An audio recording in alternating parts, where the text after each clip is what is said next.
that then. Do you guys have an exam today or something, or this is because of the end of the semester? Everyone is overloaded.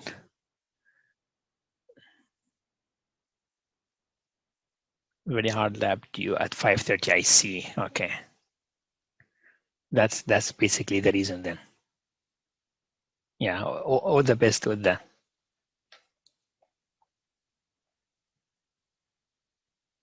Yeah, I hope that lab 5 is going okay. I think based on our lecture discussion on linked lists, it should be a relatively easy lab. From my side, I believe the hardest lab was really lab 3, the last lab in C.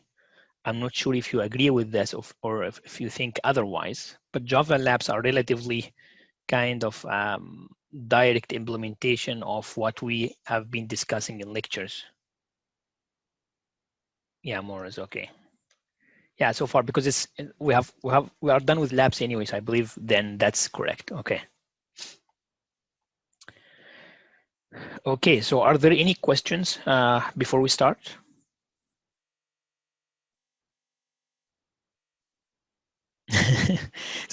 Okay. So so Sarah, so I would say something I usually do this. Not this what I'm not a bonus mark for the course eval, but what I do usually is during one of the lectures, but I wanted to wait until we are in a good I would say standing before I do this. I'd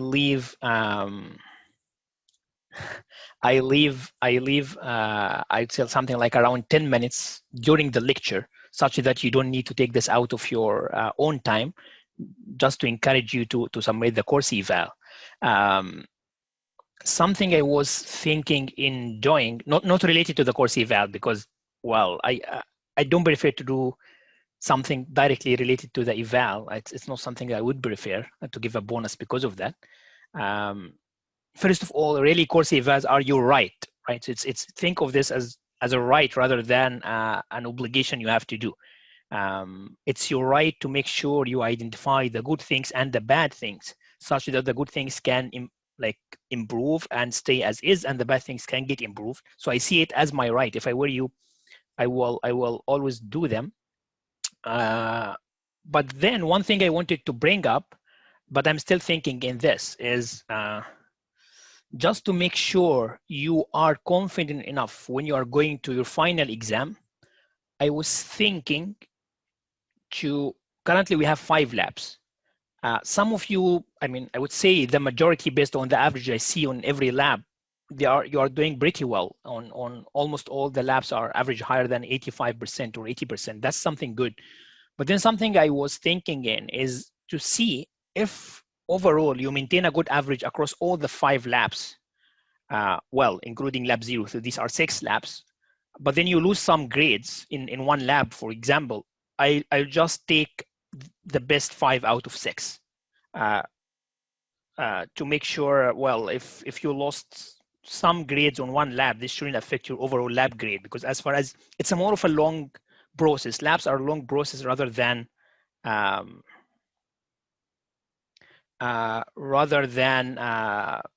losing grades in one specific lab should affect your overall grade. So this is something I'm thinking in doing. Let me know if you think this might be useful for some of you. But this is under the condition you submit all the labs, because if you depend on this, for example, by doing terrible in the last lab or not submitting it or submitting it halfway, then this cannot be accommodated. For lab 4, I will check. Lab 4 grades were submitted yesterday, but maybe the TA mistakenly just made them invisible or something. So I will check this after the lecture.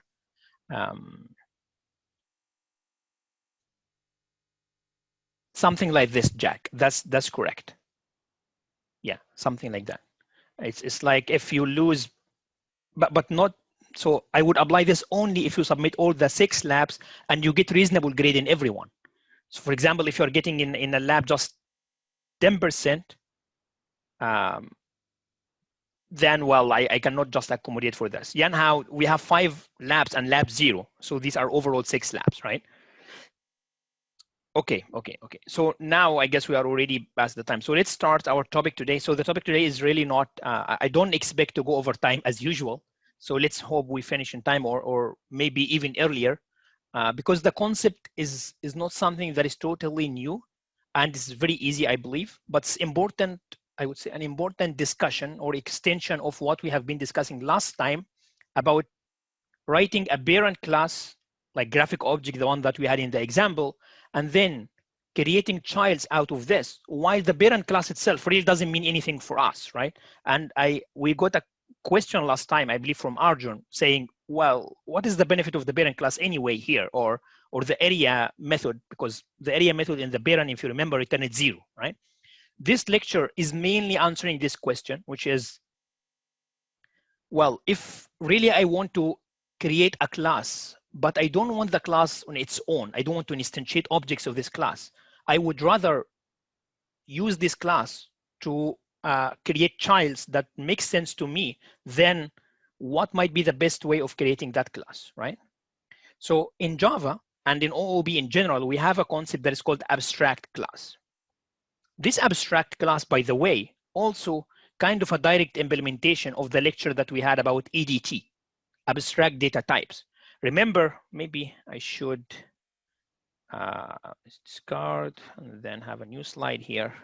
Quickly revisit this ADT to make sure you get the concept and also connect this to the abstract class and inheritance. Remember, we said we need to differentiate between implementation and the contract that you have to the user. So we call this contract abstract data type, while the actual implementation, including the data structure and the variables and the way you implement the methods, implementation, all of this is the internal implementation of your abstract data type. And we gave the example of one abstract data type can be a list. This list I can create using, as an implementation, a linked list or an array, right? Or other data structures that you guys don't know yet, a tree, a graph, whatever, right? Another example of an abstract data type that you had in the lab, it shows you also the powerfulness of this abstraction and the differentiation between implementation and interface. You had a linked list class, the one that we had from the lecture. We use this linked list class implementation to implement a list generally during the lecture. But in the lab, so this is implementation, which is the node, next, all the kind of details, traverse, sort, find first, find last, whatever. And then we implemented it in the lecture and we used it to create lists. That's the abstract data type, the straightforward one. But in the lab, you are using exactly the same implementation with slight modifications to implement what? To implement a set, which is a completely different abstract data type. A set and list in mathematics are not equal, right? You can even use it to implement a sequence, right? So you can use it to implement whatever you want to as an abstract data type. So this differentiation between ADT or the type itself and the implementation allows code reusability. The direct example, again, we use linked list for a list and a set. It also allows you to hide the information from the user, and as far as you maintain the contract, right? We said you need to come up with a contract that tells the user through setters and getters how to use your class. This is the user domain. And then internally how to implement things the user shouldn't care, right? That's basically the summary of abstract data type and how it relates to classes. Then if I'm creating something that is, as I said, a parent class, something like graphic object, that I'm not really interested in this graphic object, but I'm interested in the childs, like the circle, triangle, rectangle, the shapes themselves. Why I'm still having this parent, right? You are having this parent to use it as your abstract type, as your contract to the user. Let's see how this is useful. So for what we discussed so far, we know that inheritance, a child inherits all the instance methods and variables of the parent, right? And one problem would be, what if a parent is not implementing, what I mean not implementing, is defining a method, but the implementation is empty, right? If you remember from last time, the area was just returning 0. the area method at the graphic object, we just said return 0. But if you think logically or intuitively, this really has nothing. It has no meaning. What is the area of a shape that we don't know what is the shape? So maybe a better way of doing this is not to return anything, right? But in this case, we are encountered by an empty method. Would this be allowed to write a method without implementation? In Java, yes. And in many programming languages, yes. You have this as a method without implementation. In C++, yes, as well. Then what is the useful thing about having a method without implementation? We answered this question from last lecture, because this area method is going to be overridden by all the methods at the childs, and we can dynamically, through polymorphism or dynamic method binding, to call the correct area method, right? So how this is different from last lecture? The only difference is now we say we have the capability of not writing any implementation for the area, because we weren't convinced that returning 0 is something that we are going to use anyway, right? So what do we call a method that doesn't have any implementation? It's called an abstract method, right? And why it might be useful to keep an abstract method if it doesn't do anything? The whole point comes back to the abstract data type, which is you define the interface.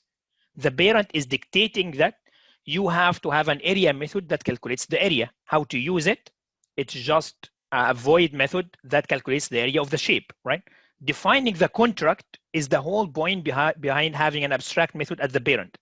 How we do really implement it, maybe I should skip and have a new other slide here.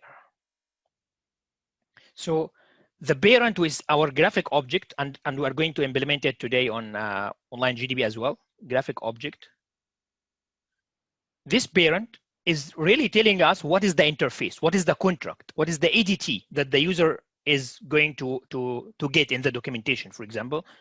And one possible example for this that we have seen is the area method. Area method is void, it takes no input parameters, and it returns to you the area of the topic. The way you would do it is just call the area from an object, say, for example, your graphic object.area, and that's it. That's the it should return, sorry, how void, it should return the area, right? So you should return double, right? But it takes no input parameters. Then that's the interface, right? How I would implement it, graphic object doesn't tell you. Who tells you? What do you think? From our previous lecture, who tells you what is the actual implementation of the area? The child, right? The actual shape itself, the child classes, that's correct. So here I gave the interface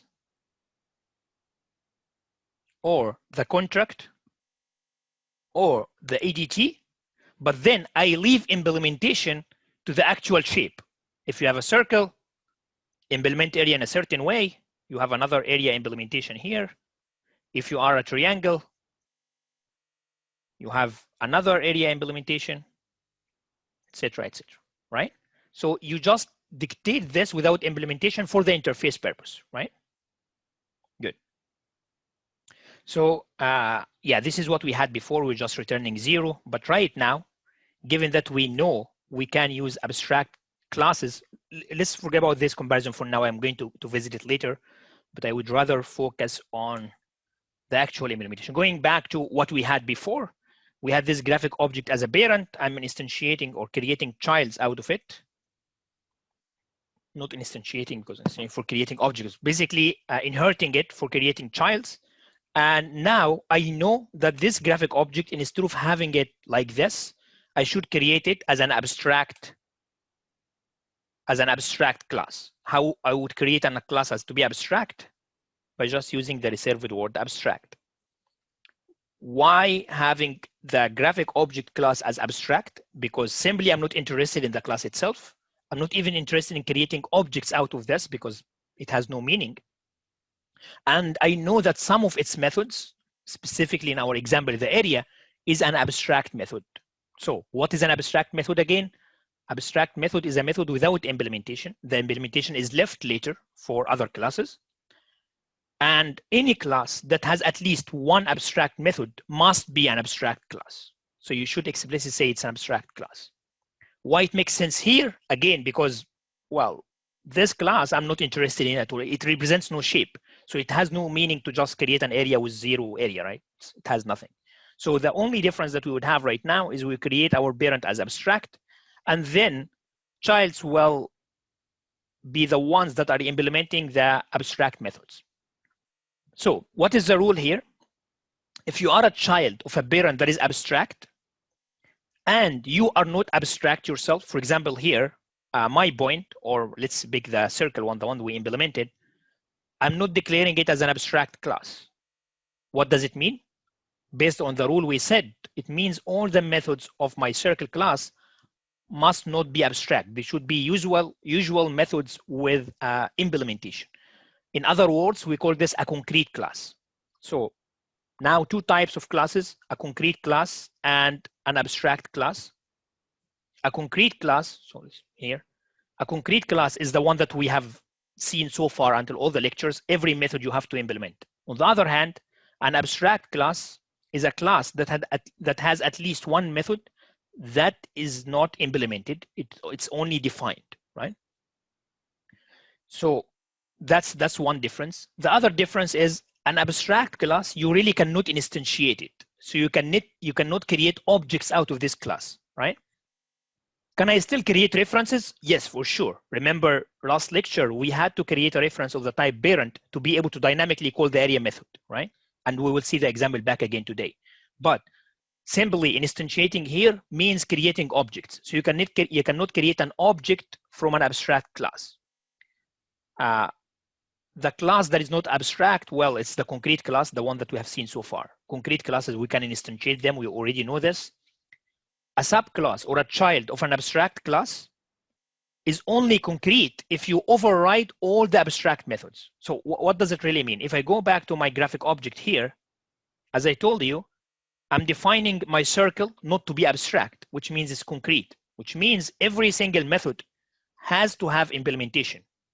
But a child is inheriting all the methods from the parent, including the abstract ones, which means if I'm a child of an abstract class, I have the obligation to write an implementation of every single abstract method of the parent, which means I need to override them. Otherwise, I myself have to be abstract as well, right? Questions, because this might be many theoretical information here.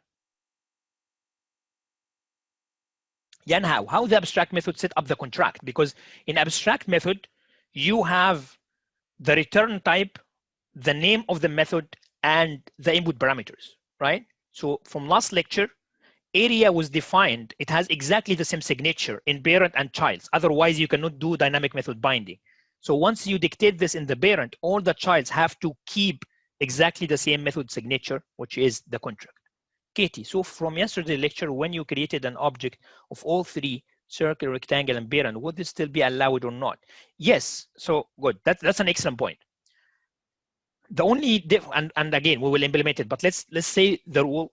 Let's say the rule based on what we discussed. Now I have an abstract parent class and concrete circle and what did we do? The rectangle one. These were concrete classes. Concrete means they override the area method. In that case, I can create objects from my circle and my rectangle, but I cannot create objects of the parent because it's an abstract class. So the rule is abstract classes cannot create objects out of them. But if the childs are concrete, which means they override all the abstract methods in the parent, you can really create objects out of them. Sarah, is abstract like an extension of overriding, kind of like explicit overriding? So Sarah, I would say abstract, it's not an extension of overriding, but it imposes on the child that you have to override. So it makes the overriding an obligation on the child. Otherwise, you have to declare yourself an abstract, right? This is basically the relationship between abstract class and overriding, right? Okay, good. So going back to the comparison between concrete and abstract classes,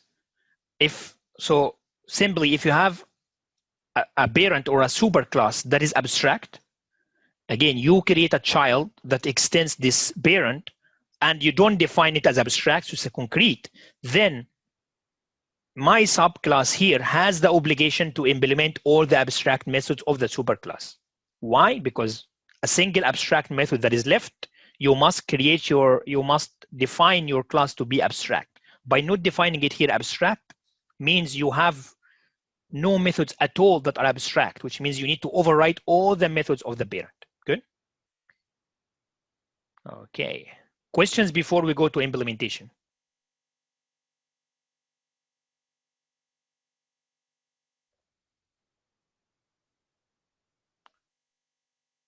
Arjun, is the superclass kind of like writing a header in C? So it's not, so okay, so it's extension of the idea, right? But remember, C is not object oriented, so the idea is very limited, which is I implement methods somewhere and the header has the prototype, but the actual implementation in the C file. That's correct. While here, it's not just methods. You can really have variables. You can have whatever you want. So it's the same logical idea, but an extended one, right? And how? Does the word abstract has any functionality or it just a notification?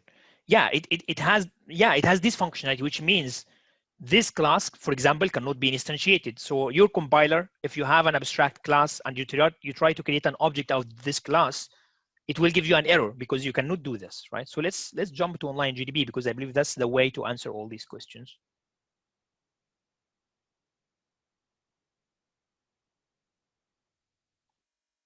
Can you refer? Oh yeah, Sarah, here comes the interesting parts. Remember, I was emphasizing on you cannot create objects out of an abstract class, but as we will see, you can still create reference types of the abstract class. Otherwise, really what we have done last time is not possible, because if you remember, the way we have done dynamic method binding is to create all our array list of graphic object and then dynamically bind the area method, right? So if we have done last time is no longer allowed, then there is no possible polymorphism here, right? So to answer your question, yes, that's possible.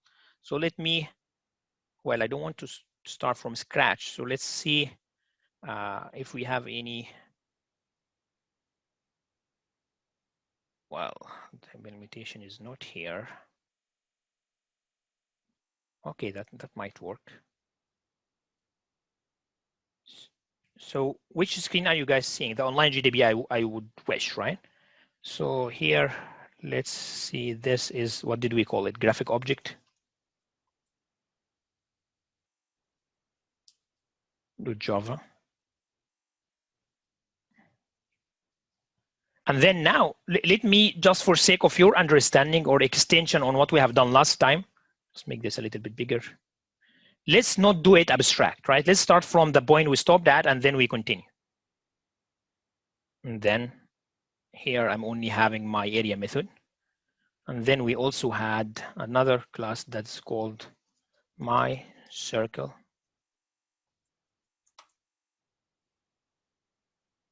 Okay, and this one is extending this one. So let's take that. Oh, I also need the area method. My circle extends the parent one. I shouldn't call it abstract, but really the name doesn't matter, just a convention. And then here, I want to write some implementation for the area assembly.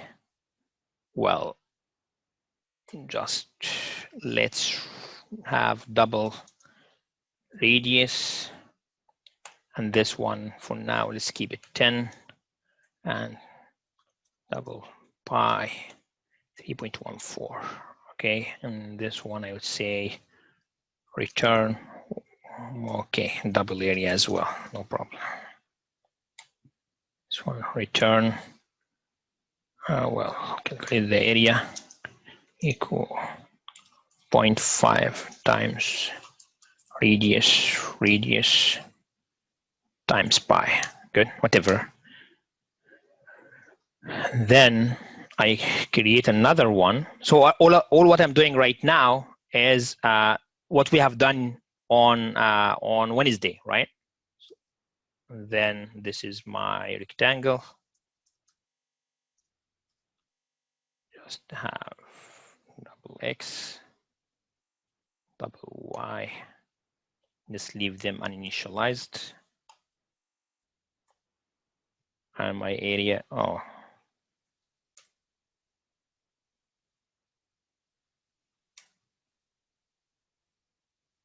Here just x times y, good. Okay, here the only remaining thing, I cannot leave this without implementation. Well, maybe we should try it to give you a sense of how abstract really works in functionality. And what I can do here is, let's say I want to define, or maybe I just copy the example of the list that we are defining from last time. Let's see here.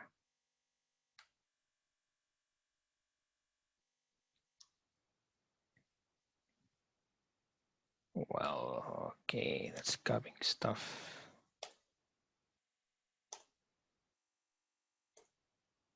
As usual, we have this problem.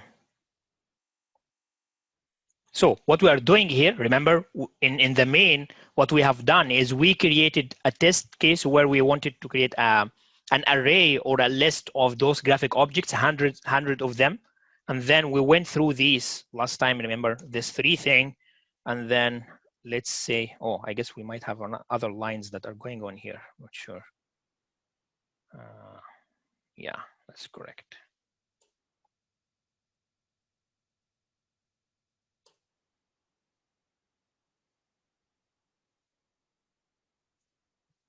Okay, so we don't have triangle, so let's just remove this.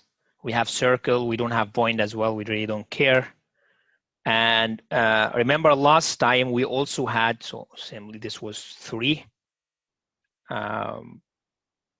Just this, and this was 3, this 1, and G object. What we had last time is we also created some entries of the type parent, right? Which is new graphic object. Here I'm calling it abstract, shouldn't be abstract, should be graphic object.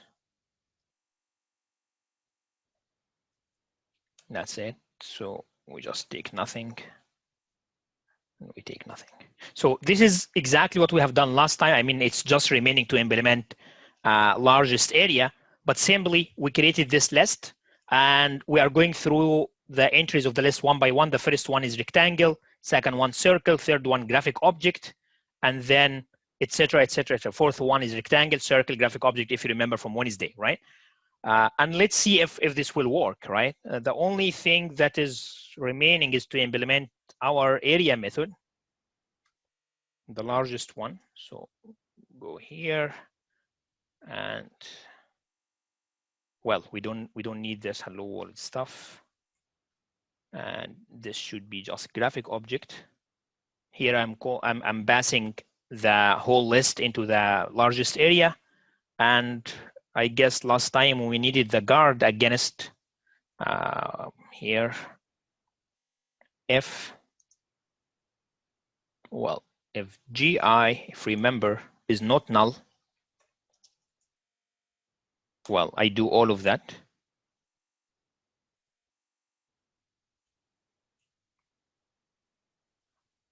Otherwise, I'm just doing nothing, right? Good. So far, I really didn't do anything. It's exactly what we had last time. We had graphic object, my circle, my rectangle, and then main is just creating this list and trying to calculate the largest area. So if I try to run this, what you would expect is going to happen? What do you think?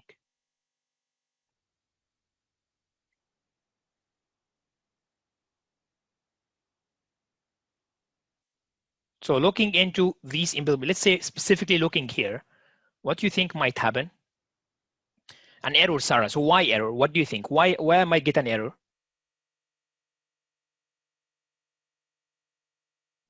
What is different from today and Wednesday? Because you have no return. Has no, yeah, generally Cham, you guys are correct, but generally, like Cham is more general by saying, yes, we have no implementation for the area method in the graphic object. You cannot just have a method without implementation, leaving it as is and leave the class as is. So what should we do it? Based on what we discussed, we should declare the method to be abstract and the class to be abstract. So if we try to run, oh, I'm forgetting something, 54. What is this? I have an extra one, I would guess. Let's see if that's the case. Yeah, that's fine. Well, oh no, I should also change this. So that's fine as well, because we call it graphic object. Come on. Okay. Here, right? So it tells you missing method. So do you see that? Well, yeah. So here it gives me an error saying missing method body or declare abstract. You really have no option. You either need to implement the method or you need to declare it as an abstract. That's the first lesson, right? So you cannot just leave the method without implementation, without abstract. Assume I just do this, right? Good. I should have solved the problem. So let's run. Well, no, right? Graphic object is not an abstract class and it doesn't override abstract method area. Then, well, that's not allowed. Why that's the case? Because based on what we discussed, a class that has at least one method that is abstract must be declared as abstract. That's the second lesson, right? So we now update our class to be abstract. Good? Are we good? Is there any question? Okay, so we do this and we run. And we then, graphic object is abstract, cannot be instantiated. That's the third lesson we are looking for. Why that's the case? Because we mentioned a rule that an abstract class, you cannot create objects out of this class, right? So if we go to the main, really right now, we cannot create objects out of the graphic object, right? So I should just comment this out. Right now, I might just even also update my pointer or my reference to the list, right? And here it should be just over 2. Okay, so you guys are following, right? So we are just run. And in this case, well, it worked fine as yesterday. Why it did work as yesterday? Because the fourth lesson, which was Sarah's question, what I have done here, let's look into this line of code here. What I'm creating here, what is the reference? Remember, we always, in the tutorial and previous lectures, we said you have two things, the object and the reference, right? The object is what is created in the memory, which is this one. So you have rectangle and circle. So the objects are fine, concrete classes. But what is the reference type? What is the reference type of all these entries in the array? What do you think? Graphic object, parent type, correct? But graphic object itself is an abstract class. So what does this tell us, right? You cannot create objects out of an abstract class, but you can create references of this abstract class, right? And that's basically the fourth rule, right? Does this make sense? Why do we need abstract? Could we not just have an area method that returns 0 in the parent class but specifies an output in the children class? Would this be similar to solution? Yeah, Jack, this is what we have done yesterday. That's correct. But if you think logically, it's a very valid question is why, assume, for example, your parent one, like something like graphic objects, not only area. You have perimeter, you have other kind of geometry methods. Assume these methods are 100, right? Do you really need to implement them and return some dumb value, like 0 or whatever, such that you do it for no purpose?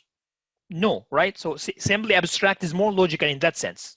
If you don't need the implementation, don't do it. That's the first thing. The second thing is, without having the abstract to be your parent class, in fact, your childs are not obligated to override it, right? Is overriding is an obligation. So for example, from yesterday, if this graphic object wasn't, and this is something maybe you can try right now, if this graphic object wasn't abstract and we had this area method, would my circle be obligated to implement the area method? No, right? Assembly method overriding is something optional. You don't have to do. The only difference, or maybe the second difference now, given that we mentioned the first reason, the second difference is in abstract is obligating the child to implement it. For example, if I came to area and commented out my area implement, if I came to circle and commented out my area implementation, and I try to run the code.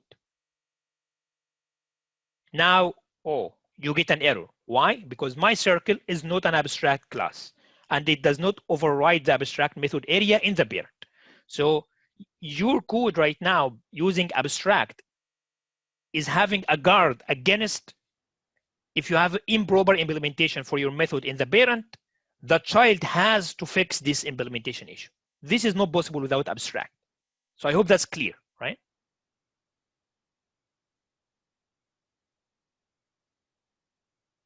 Exactly, to have some meaningful area calculation. That's correct. So it has to. So you obligate the child to do so. That's correct. Sarah, can an abstract class have non-abstract methods or any abstract method? That's correct. Sorry, that's an excellent question, Sarah. An abstract class can really have concrete methods.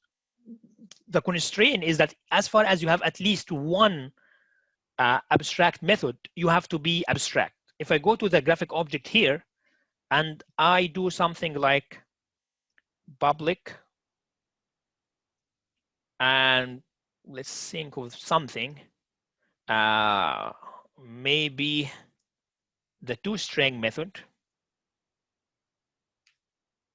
and then I write something like system dot out dot print line, and I always get this, and then I don't know. This is graphic object. This method right now is a concrete method, right? Well, can we have a concrete method inside abstract class? Yes, you can have as many as you wish. As far as you have at least one abstract method, that's completely fine. Let's just remove the other problem we have here, and let's try to run that. Oh, forget something.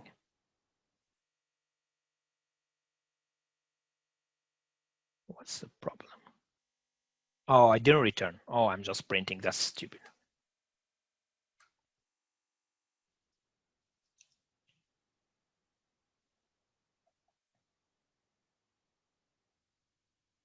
Okay, right? So it's fine. Another unrelated lesson here that is important is previously when we didn't have this toString method, what did we, when we run this, what did we get? We get something that is printed out. So that means you had a toString method, because in the main, you are calling a toString method. So do you remember from last lecture which one is being called now? ToString method is if we don't have any implementation in these three classes. The parent one. What was the parent one? I mean, here the parent is graphic object, right? It has nothing, right? Inherit from the object class. That's correct. Like the parent of every parent, which is the object class. So the lesson that I wanted to say is if you override this toString in one parent, then the circle will inherit the one that is of the closer parent, right? So what I mean by this is, if I go here to slides and visualize this relationship, I have here my object class. I have my graphic object class, and I have my circle. Originally, I didn't have toString here or here, so I had it here. But once you had one, you override the parent one. So always circle will get the one that is closest to it, right? So basically, if you have a chain of parents, always the grandchild is the one that is overriding. If that grandchild doesn't have, like here, for example, we don't have toString, you go to the direct parent and check.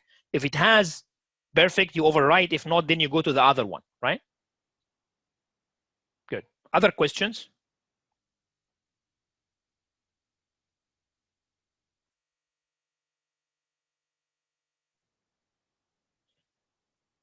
Okay, is there any other question? Like, is that clear? What do you do if you want the parent class to only have one abstract method and one concrete method too? Do you need to say abstract when creating the class? Yes, Jack, that's exactly the case we have here in the graphic object, right? We have two methods. One of them is abstract. The other one is not abstract. And we had to create graphic object to be abstract. If we didn't do this and we run, you simply will get the error, right? Because it tells you graphic object is not abstract and doesn't override the abstract method, right? So simply, as far as you have one abstract method, the class has to be abstract, no matter how many concrete methods you have. Good, Sandy. So what happens if you put toString as abstract method in the graphic object class? Well, so that's also a good question, Sandy. So let's do this. So let's say I define my toString to be abstract. First of all, I cannot really have an implementation for it. So I need to remove this. And then I would run. So let me ask you that. So what is the interesting case here? Why is something that is good to discuss? Because you have an abstract method in abstract class that really has an implementation in the parent, right? That's the interesting part, right? So if I run this, first of all, I will get an error, right? What is, oh, do I still don't have it as an abstract? Oh, sorry, that's bad. That's not our focus right now. This must be abstract. But even if I run this, I will still get an error. So what do you think the error would be? What did we commit wrong here?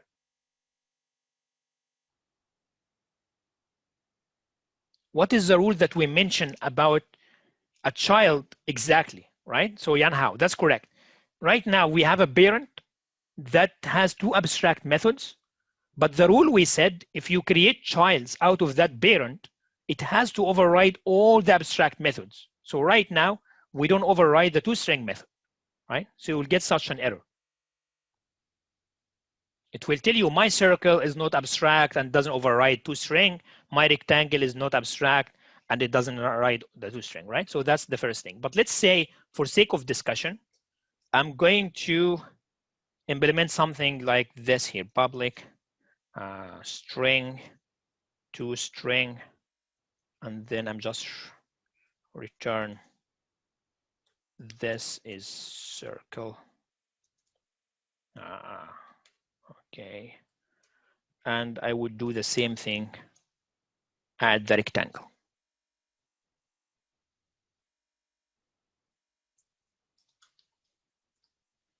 Now here comes the interesting question that we have and Sandy had, which is everything should be fine right now, except that we don't know if you have a child, because graphic object is basically a child of object, and this child has an abstract method that really had an implementation in the parent, what would happen? So let's run, right? Well, it works, right? Why it works? Because simply, if you think even before having this toString method, we created the graphic object to be an abstract class. So something we didn't say yet is if we go here, I have a child, I have a parent. Parent is concrete, which means it has an implementation for all the methods. Can the child be abstract? What do you think?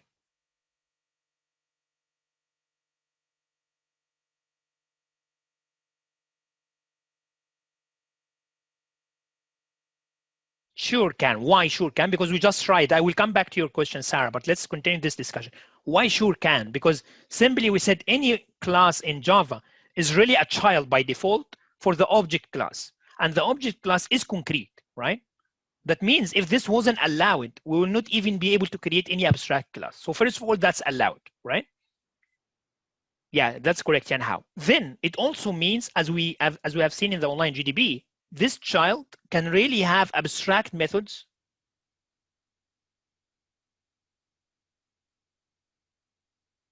that overrides, or here, let's see, override parent methods, right? What is the example we had? It was the toString in the graphic object that overridden the parent toString, the object one, and it worked fine, right? So is that good? So that means now the general rule is, yes, you can have abstract methods that really had concrete implementation in the parent. Good. So now I go back to Sarah's question. If I remember, this was Sarah's question. Let me see. Yeah, which is how an abstract class, something like this, would have a concrete implementation. So maybe for sake of discussion, I would go back to the actual implementation of the toString without having it as abstract and return this is graphic object. So the rule we said is you can have only one abstract method, all other methods are concrete, then, well, how this is allowed. So Sarah confusion is saying, what is even the benefit of having concrete methods in an abstract class? What do you think? That's really a very valid question. So why you think this is allowed in Java, even if you cannot really create objects out of this class? Why to have concrete methods with implementation? What do you think?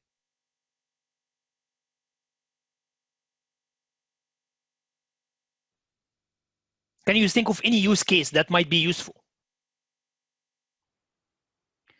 One use case, Sandy, as you said, the child class can really use them without implementing them, right? So it's basically you have a default implementation. That's one possible way. What is another way? Don't have to override them in the child. That's correct, Katie. It's similar to what Sandy said, so that it can perform an action. Yeah, and how like a child can have the same feature. That's correct. So generally, if I take what you said, all of what you said, correct, guys, and let me extend it to a real use case. Even if you have an abstract class that you cannot create objects of, some of the methods can really be only helper methods, right? Something like the toString method. It's a helper method, right? So it might be useful to have some helper methods that any child can use if you want to override perfect, but if you don't want to override, well, it's not part of the contract to the user. So if I go back to visualization, I hope I still have this abstract. Oh. Well, okay. Let me just do that.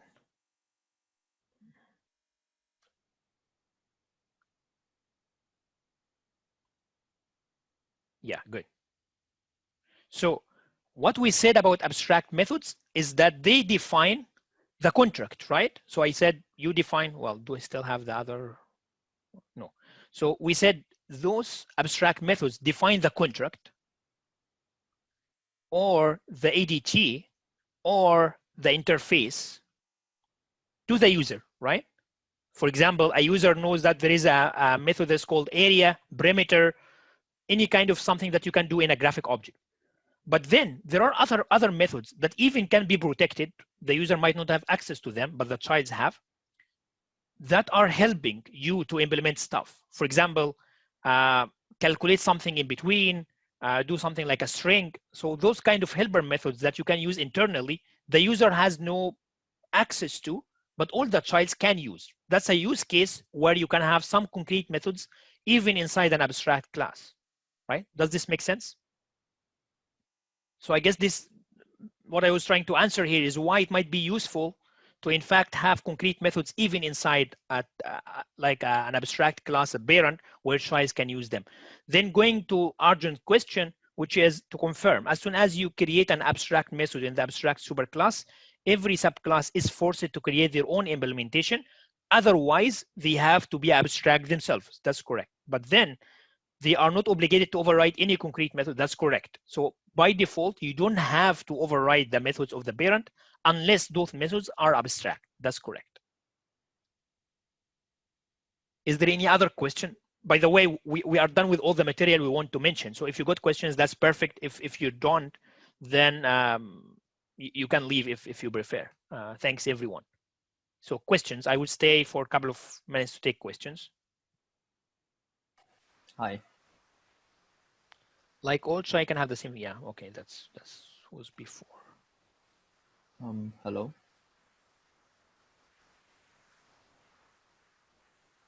Oh yeah, and how you're trying to talk, but I don't hear you. Oh really? It's very far. Can you hear me right now? Yeah, it's a bit better. So my question is like, you say the signature is the contract, but I don't really get what the signature means. Yeah, a signature of a method. Remember, what did we say about method overriding versus method overloading? Method overriding, a child would have exactly the same method as the parent. And by exactly or signature of the method, we mean the name of the method, the return type of the method, and the input parameters of the method. That's really what means by the signature. Simply from the C terminology, it's the prototype of the method, right? So how you write, for example, here, this is the area prototype. This is the area signature. It's the name. It doesn't take any input parameters, and it returns double. Well, that's the signature, right? Does this make sense? Because really, when you think of using this area method from another class, a user class, something like here, the only thing you need is this signature. So if I go, well, so now you guys see the you see the online GDB, right? Yeah. So here, using this area method by a user outside the class, what did you really need? You needed the name of the method, how many input parameters to pass, and what does it return, right? These three things is the only thing a user needs to use a method. We call this a method signature, right? I see. That makes sense. Perfect. Thanks. Other questions? Something on the chat? Okay. Okay, so thanks. Oh yeah, there is a question from Ilana. What is the toString method from the object class? It's a one that returns the name of the class. Remember, we tried it last time, and we also, I guess today we tried it without having this overriding implementation. If we run, what you will get is, oh, this is certain because we already override also here. So let's do that. If we run. So here, you get that, right? That's the output of the object method. Really what it returns, forget this one, this is a reference address, but it returns to you the class name, right? This is the class name, which we call mycirc, right? So the toString implementation in the object method returns to you the class name. New graphic object count is not an object, right? But a reference to an object. Yeah, that's also an excellent question, Yolanda. Here, really, what does this new create? It doesn't do it. This line, does this line create the object itself? No. What does it create? What do you think?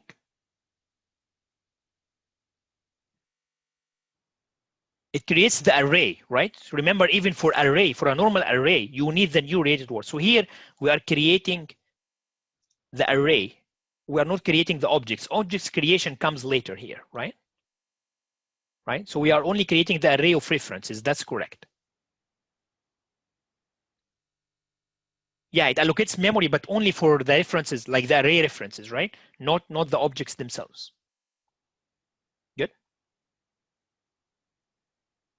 Yeah, perfect. Okay, so thanks everyone. And yeah. Sorry. Sure, go ahead. Yeah, I have one more question on the page, slide 4.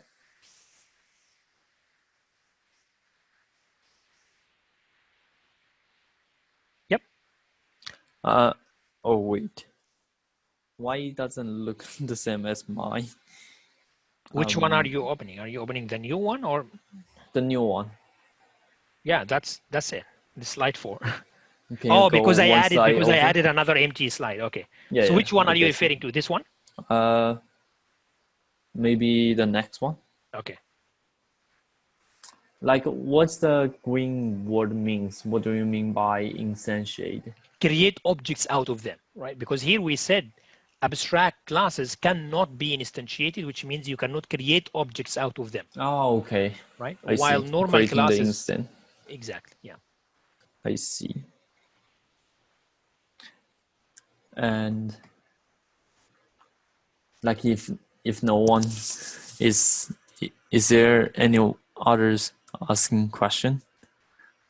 No, go ahead. I guess there is no question in the chat. So Yeah, because I am not kind of confident with the ADT part. Yeah, so simply So, again, I yeah, guess yeah. it's more of a mentality, right? The way of thinking about things, right? So think of what we have done for the abstract class, for our graphic object.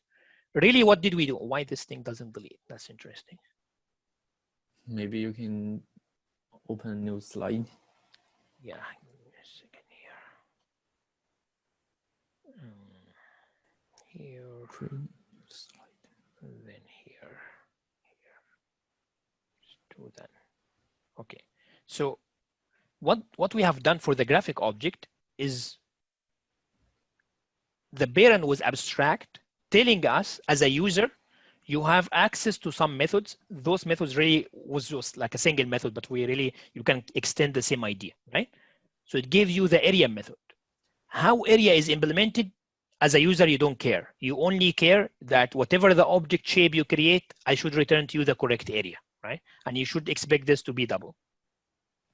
This is what we meant by interface or contract, right? I can have another one for parameter or like other methods are also fine.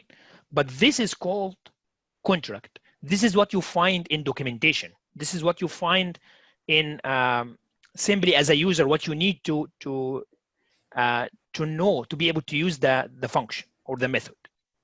Then internally, this was the graphic object. Then internally, we had different childs of the graphic object where they have the actual implementation of the area, right? Do something here. This is circle. And this is triangle, rectangle, do something here, right? So this is the actual implementation. As a user, you don't really need to care about all of this. I only need to care about, I know that there is an area method. When I call it, it returns to me the correct area, right? This is called contract or interface. This is called the implementation. In other words, graphic object is an abstract data type of shapes. Is that just like some sort of function? Like you It's put not some value and then it returns the value Yeah, you that's are the looking method. for? Yeah, that's the method itself, correct? Because you have a certain object, you call the area and returns to you the area of that method, the area of that shape. Graphic object is an abstract data type that is representing shapes. What is the actual shape? Well, this depends on what is the shape here. You can have a triangle, circle, rectangle, but basically everything is within a shape abstract data type, right? I see. So this is basically the formalization of what we have done. You created a graphic object, which really is not a physical thing.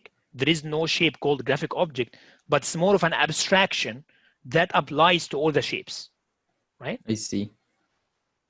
This makes Yeah, sense. that makes sense. That makes sense. Thank you. Welcome. So it links to a previous lesson in the sense that you have the parameters and everything, but you don't care about the implementation. Exactly, Sky. That's exactly the point. I know what I have as methods. I know that this is a shape. For example, I can also have other methods, but I don't know how they are implemented, and I even don't care. That's exactly the point. Yeah. Right. Okay. Perfect. Okay. So other questions? I have a question. Yeah, go ahead, Arjun.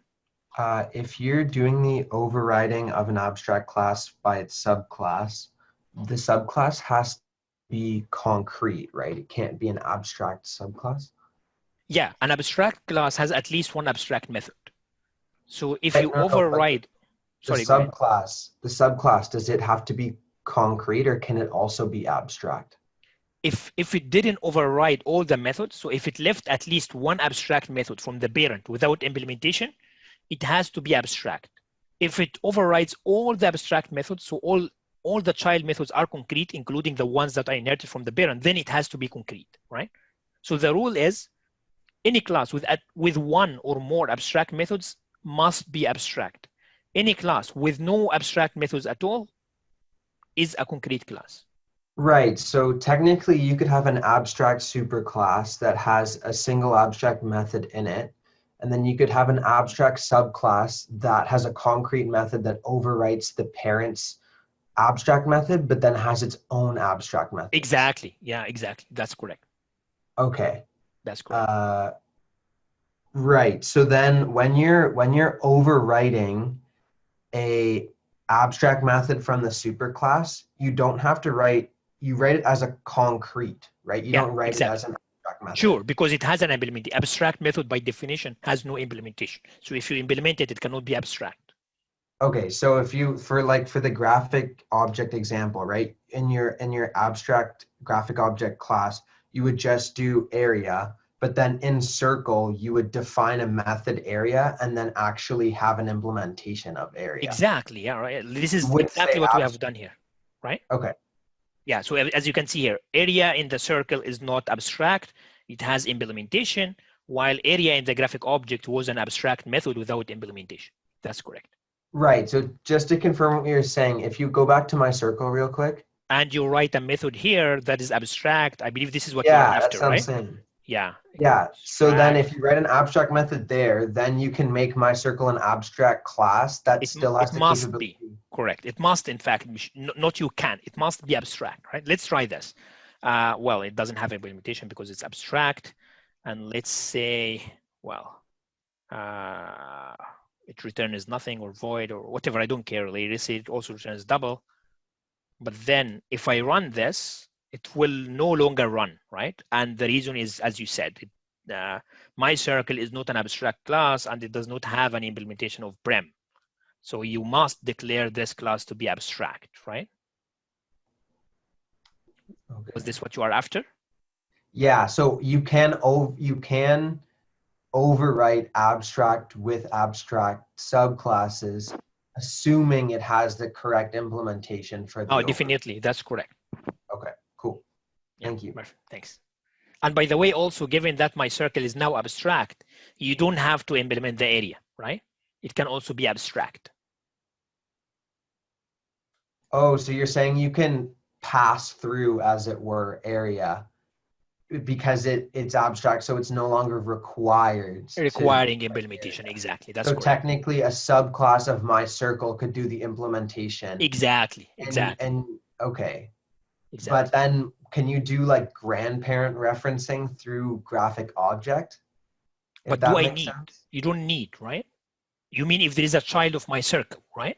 Why I would need to refer to the graphic object if I create an instance of my circle, right? So something like this, if I have here, and I call this my circle child, I guess this is what you are after as well, right? So if I have something like this, and then this is my circle child that extends my circle,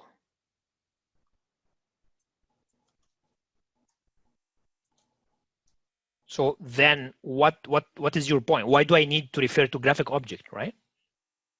Right. Well, I don't need this to be abstract now. Like what you were just saying, if the area implementation in my circle is abstract, then in my circle child, you could technically implement area.